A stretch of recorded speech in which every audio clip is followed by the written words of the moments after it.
Paddington in the garden.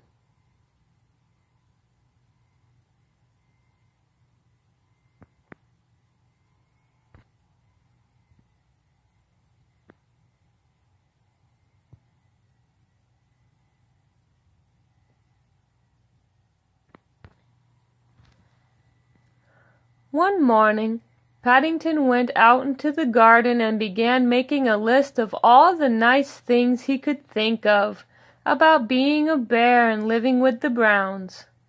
He had a room of his own and a warm bed to sleep in, and he had marmalade for breakfast every morning. In darkest Peru, he had only been allowed to have it on Sundays. The list was soon so long he had nearly run out of paper before he realized he had left out one of the nicest things of all.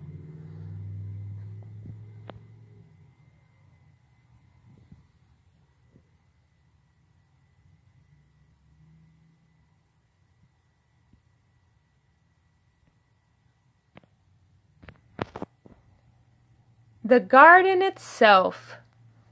Paddington liked the Browns' garden. Apart from the occasional noise from a nearby building site, it was so quiet and peaceful it didn't seem like being in London at all. But nice gardens don't just happen. They usually require a lot of hard work, and the one at number 32 Windsor Gardens was no exception. Mr. Brown had to mow the lawn twice a week, and Mrs. Brown was kept busy weeding the flower beds. There was always something to do. Even Mrs. Bird lent a hand whenever she had a spare moment.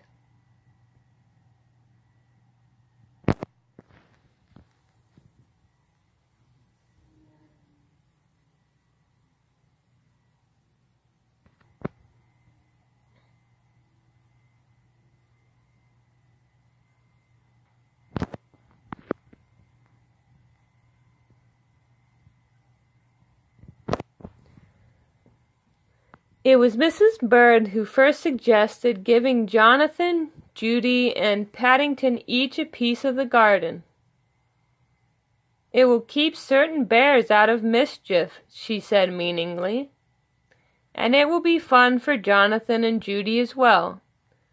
Mrs. Brown agreed it was a very good idea, and he marked out 3 plots at the far end of the lawn. Paddington was most excited. "I don't suppose there are many bears who have their own garden," he exclaimed.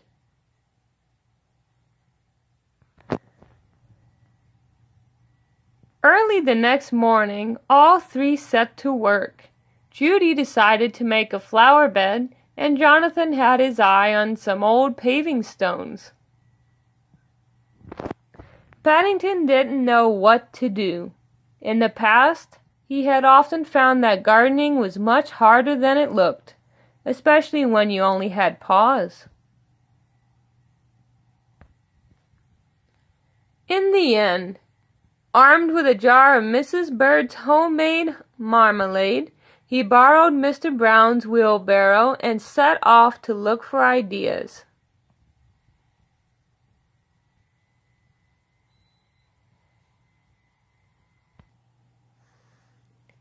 His first stop was a stall in the market, where he bought a book called How to Plan Your Garden by Lionel Trugg. It came complete with a large packet of assorted seeds, and if the picture on the front cover was anything to go by, it was no wonder Mr. Trugg looked happy, for he seemed to do most of his planning while lying in a hammock. By the end of the book, without lifting a finger, he was surrounded by blooms. Paddington decided it was a very good value indeed, especially when the owner of the stall gave him 2 pence change.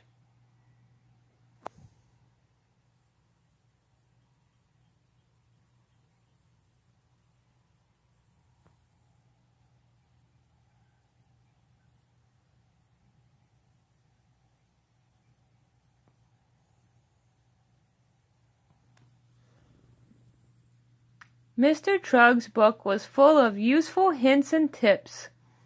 The first one suggested that before starting work, it was a good idea to close your eyes and try to picture what the garden would look like when it was finished.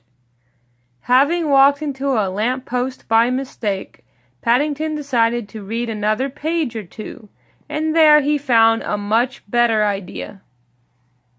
Mr. Trugg advised standing back and looking at the sight from a safe distance, preferably somewhere high up. Paddington knew just the spot.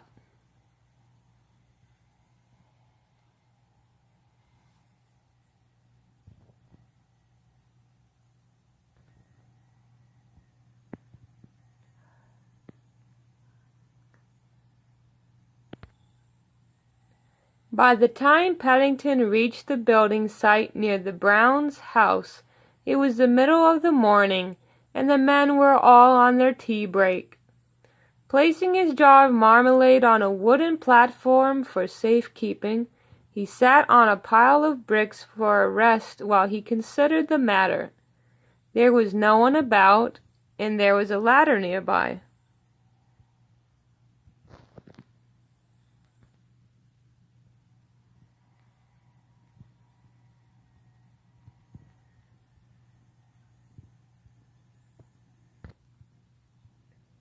Mr. Trugg was quite right.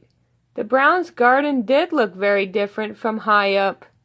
But before he had time to get his breath back, Paddington heard the sound of an engine starting up. He peered through a gap in the boards, and as he did so his eyes nearly popped out.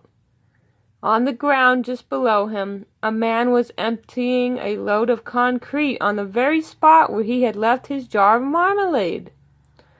Paddington scrambled back down the ladder as fast as his legs would carry him, reaching the bottom just as the foreman came around a corner. "Is anything wrong?" asked the man. "You look upset." "My jar's been buried!" exclaimed Paddington hotly, pointing to the pile of concrete. "It had some of Mrs. Bird's best golden chunks in it, too."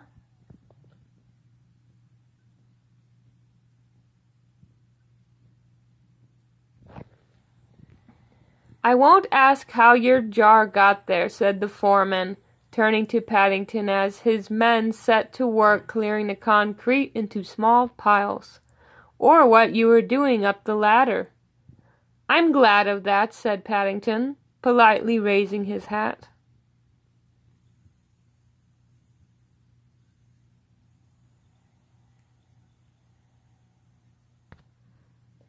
Suddenly there was a whirring sound from somewhere overhead, and to Paddington's surprise, the platform landed at his feet.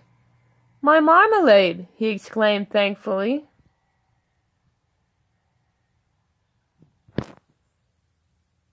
"Your marmalade?" repeated the foreman, staring at the jar.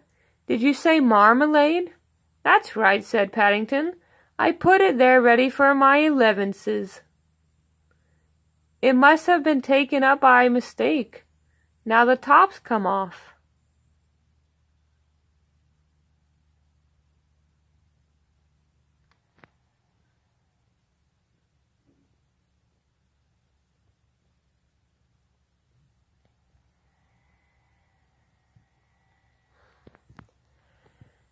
It was the foreman's turn to look as though he could hardly believe his eyes.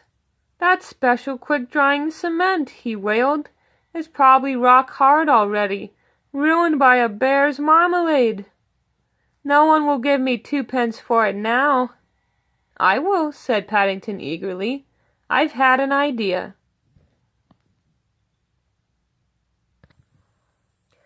Paddington was busy for the rest of the week.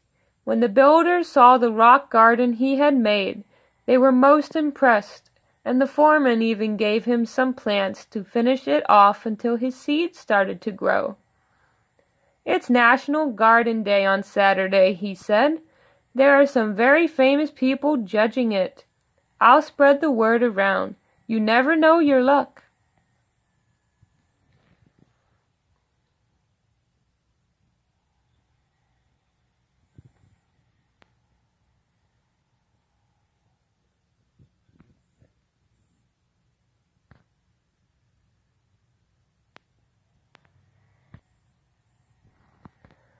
The foreman was as good as his word, and on Saturday half the neighborhood turned up at number 32 Windsor Gardens to see the judges arrive. Paddington nearly fell over backwards with surprise when he discovered that no less a person than Mr. Lionel Trugg himself was leading the procession.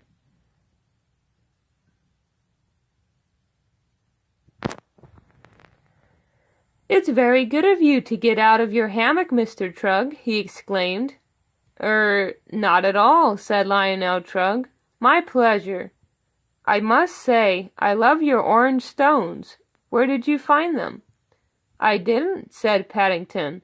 "I think they found me, thanks to the builders."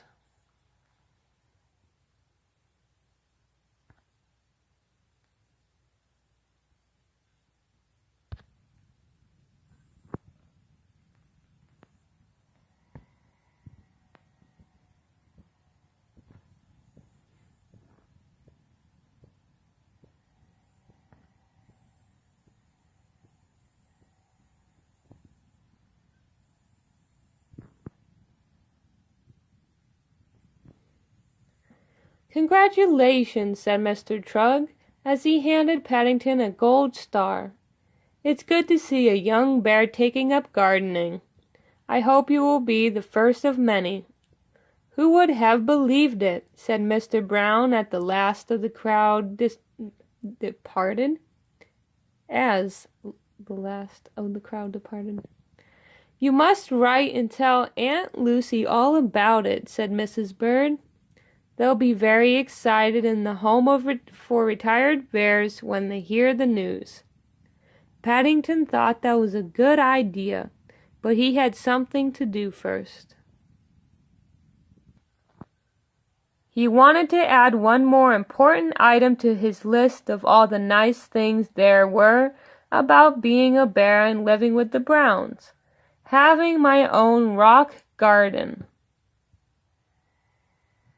Then he signed his name and added his special paw print, just to show it was genuine.